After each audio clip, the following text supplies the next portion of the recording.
Hello guys, welcome back to my channel Rupa's cookbook. তো চলে এসছে আজকে আবার একটা নতুন ভিডিও নিয়ে। আর আজকে আমি তোমাদের বানিয়ে দেখাবো ক্রিসপি পটেটো বাইটস।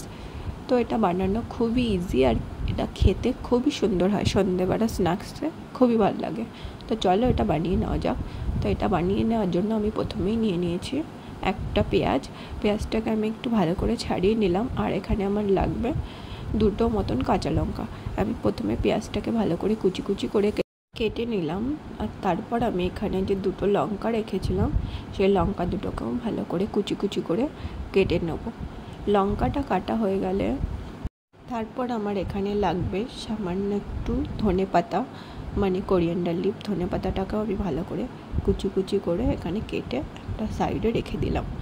তারপর আমি এখানে একটা বাটিতে নিয়ে নেব সেদ্ধ করা দুটো আলুটাকে আমি ভালো করে একটা ম্যাশার মেশিন দিয়ে ভালো করে ম্যাশ করে নেব।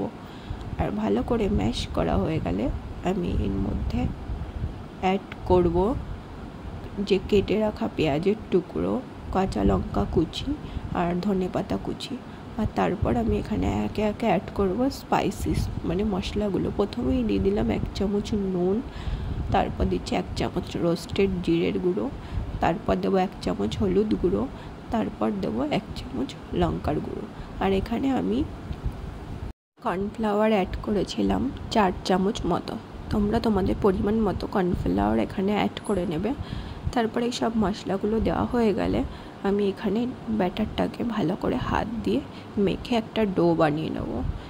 আর এটা ভালো করে মাখা হয়ে গেলে একটা রুটির মতন বেলে আমি পিস পিস করে কেটে নেব।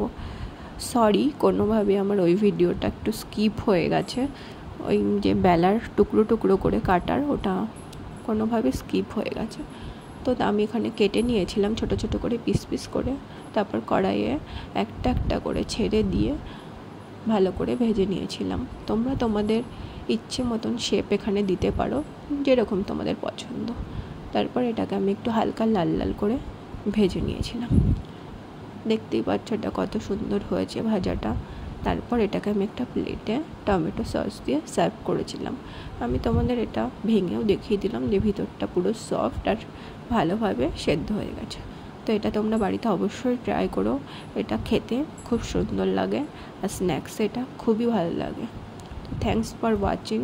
ভালো লাগলে like, comment and subscribe. Tata, দেখা হবে পরে অন্য কোনো রান্নার ভিডিও নিয়ে।